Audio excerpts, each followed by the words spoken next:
Hi guys! Magandang gabi! Welcome back po dito sa Gandara SRU channel for Showbiz Update. Andito na naman nga po akong muli nagbabalik. Wala na pong iba ang nagmamaganda ninyong kachismosang Kim Pao, ang lokaret na si Gandara upang magatid sa inyo ng latest update and fresh happenings patungkol kina Kim Chiu and Paula Avellino. And ngayong gabing ito, hihingi po muna ako ng paumanhin dahil nakaisang update lang po tayo dahil nagkaroon tayo ng problema. Pero eto, muli po ako nagbabalik para maghatid ng panibagong balita. Ayan, isa sa balita natin ay tungkol sa pagiging official ng ni Paolo bilang Star Magic and ABS-CBN dahil sa pagpirma po niya ng kontrata dito. So, ang daming reactions at maraming, grabihan. Hindi ko alam kung ano yung mararamdaman ko, hindi ko alam kung ano yung magiging reaction ko. Natatawa ewan ba? Paano kasi ang daming windang na windang dito sa desisyon ni Paolo Avellino dahil baka katapusan na daw ng Kim Pao. Saan kasi nanggaling yun? But anyway, bukod dyan, pag-uusapan nga natin ang meaning dito sa kwintas si Kim Chiu. Ayan, may nasagap tayong chismis patungkol dito. Ayan. Pero bago ang lahat, sa mga hindi pa nakaka-subscribe sa ating channel, paki-click lang po ng subscribe button natin at notification bell na nandyan sa baba para maging updated po kayo at ma-notify tuwing may bago tayong chika at balita hinggil sa Kim Pao. Basta po mga balita at chika na may kinalaman kina Kim Chiu and Paula Avellino, sagot na natin yan. And tonight, ayan, unahin nga natin pag-usapan ang pagpirma ni Paula Avellino sa Star Magic. Ilang araw na ha. Ito pa din yung laman ng balita. Nakakaloka. So, sabi ni Madam Andrea, then, tama ba yung pronunciation ko, Andre? Then, shoutout po sa inyo. Parang pangalan ng anak nyo to. Andre at saka si Denden. Shout out. Ayan. Sabi niya, good day everyone. May kasabihan nga na when two people decide to never give up on each other, half of the battle is won. Ayan, kasi nga ang daming nawiwindang sa desisyon ni Paula Avellino. Nandyan yung Diyan yung pangangamba, katapusan na ba ng Kim Pao, tatapusin na ba ang tandem ng Kim Pao, may balak ba sila na tapusin ng Kim Pao kasi parehas na nilang hawak sa leeg, parehas na nilang, kung maisipan nilang buwagin, mabubuwag na talaga. Ganyan. Pero diba, ayun na nga, nasabi naman na natin yan, na pwedeng may kapangyarihan na rin. Kapangyarihan talaga. May karapatan na rin. May pinanghahawakan na rin ang Star Magic para i-official yung love team nila kasi parehas nilang hawak si Kim and Paolo. Anyway, eto pa ang sabi nga dito. Panalo na tayo kasi pinatunayan lang ni Paolo ang pagpirma niya ng contract para masusubaybayan niya si Prinsesa Chinita niya. Saludo, Paolo.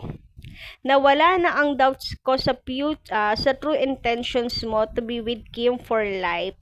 At the right time and with God's blessing, we will be supporting you both hanggat nandyan kayo para sa isa't isa. Yan. Ang sarap naman pakinggan ng comment yung Madam Andrea. So, eto naman sabi ni Ding Ramiliano. Magandang gabi sa inyo. Sir Ding Ramiliano. Magandang gabi. Sinabi nga ni Paolo kay Kim daw pala ang bagsak niya. Alam niyo, thank you so much sa mga gantot. May feeling ko may katuwang ako. May katuwang ako sa pag-explain para tawag doon, himasin ang likod, i-comfort yung mga taong mahihina, mga mahihinang nila lang. Feeling ko may katuwang na ako this time. Thank you so much, this word of wisdom. Thank you talaga. Anyway, ito na nga, sabi nga daw po ni Paula Avellino, ay kay Kim daw pala ang bagsak niya. So, ibig sabihin, mahal niya si Kimi until the end. It means sila na forever. O, ayan ha. Sana naman po ay mapanatag na ang lahat. Doon sa sinabi na yan ni Paolo, maari nga raw pong panghawakan yan. Sabi ni Sir Ding, maaring panghawakan yan sa mga mahihinang nilalang dyan na iniisip na mabubuwag na ang Kim Pao. Sinabi nga daw ni Paolo na kay Kim pala ang bagsak niya. Bagsak, ibig sabihin finish line. Wala lang kasunod. Bagsak nga di ba? O, di ba? Napakalinaw noy na kailangan ko pa po bang ispellingin? Charot. Anyway, let's move on at pag-usapan naman nga natin ang kwintas nitong si Kim Chiu. Ayan, napapansin nyo na, alam nyo, napapansin ko talaga mula nung sinuot ni Kim itong kinya, yung ki na kwintas, yung pendant, kung ano-ano po ang nasa isip ko, pilit kinokonek kay Paolo pero parang walang connection.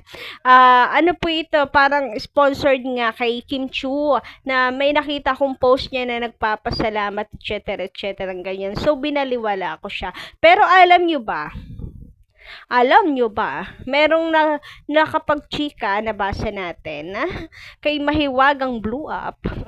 Ayan, it's, interpretasyon only dito kay Kim Chiu na kaya ganyan, ang suot ni Kim Chiu is symbolizes na nabuksan na ni Paolo Avellino ang kanyang puso.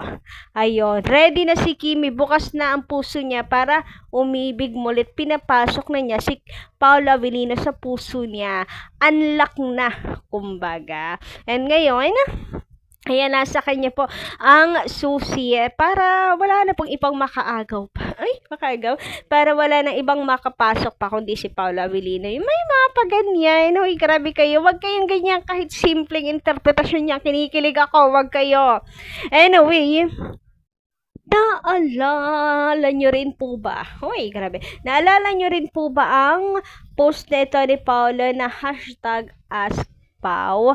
Hoy, ito ata yung first time ko na ang daming sinagot ni Paolo Avellino na mga questions. Pero nakapagtataka na ipinagpaliban niya yung tanong ni MJ Felipe sa kanya na mahal mo na ba? So, ito ay nung February. Yan, February 4, 2025. Excuse me. So, nung February pa to. Pero alam nyo, ang dami ngayon na, kumbaga parang binabalikan to ng fans. There's something. Bakit nahimik si Paolo pagdating kay MJ? Imposibleng hindi niya yan makikita at ma-highlight. Ano po yan? Kumbaga ay verified account na MJ talaga yung nagtanong pero walang kasagutan tayo natanggap mula sa kanya. Tanong kasi dito na MJ, mahal mo na ba? #ask Pao. O di tapang na MJ sa pagtatanong niya na to ha. Yun nga lang, parang sin lang siya. So, alam naman nga natin na silent means yes. So, sa kasong ito at sa sitwasyong ito, sa pananahimik mo, Paolo Avellino, kasi imposible nga daw po na hindi yan or hindi mo yan nakita, it's a yes, mahal mo na ba? Tapos yung tanong nga rin po kay Kim Chiu about sa relationship, and sagot ni Kimi ay hindi naman agad-agad aamin. Nakakahiya naman, kabago-bago ninyo, aamin, sabay wala na agad-agad, diba? Pero aamin, darating din sa puntong yun. And alam niyo naman, sa mundo ng showbiz, ko po ay napakagulo. Maigi na nga yung limited muna. Enjoyin muna yung first ng relationship, ganyan. So, tinuturing, maaari nga ba na ituring na pag-amin na to ni Paolo? Huy, grabe, apaka-OA naman sa part na yon. Pero, umiwas sa isang Paolo Avellino, di ba? Kapag may pag-iwas, there's something, di ba? Bukod sa silent means yes, umiwas, so may something. Mayroong iniingatan, nag-iingat lang po. Charot! Well, choice naman yan ni Paolo Avellino, guys, so wag na natin kulitin. Wag na po natin kulitin si Pao. Basta tayo, kutob-kutob na lang, ganyan. And kita naman natin sa actions ngayon, parang malapit na tayo dyan. Malapit na tayo sa exciting part. Huy, grabehan. Anyway, hanggang dito lang po muna guys ang aking update. Thank you so much sa pakikinig. Kita-kits po tayo sa susunod na chika. Maraming salamat.